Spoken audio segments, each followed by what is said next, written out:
வேண்டும் போது மரம் ஒன்று உண்டு, பகை வந்த போது துணை ஒன்று உண்டு, இருள் வந்த போது விளக்கொன்று உண்டு, எதிர்காலம் ஒன்று எல்லோருக்கும் உண்டு.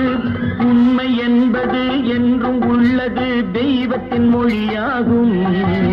நன்மை என்பது நாளை வருவது நம்பிக்கை ஒளியாகும்.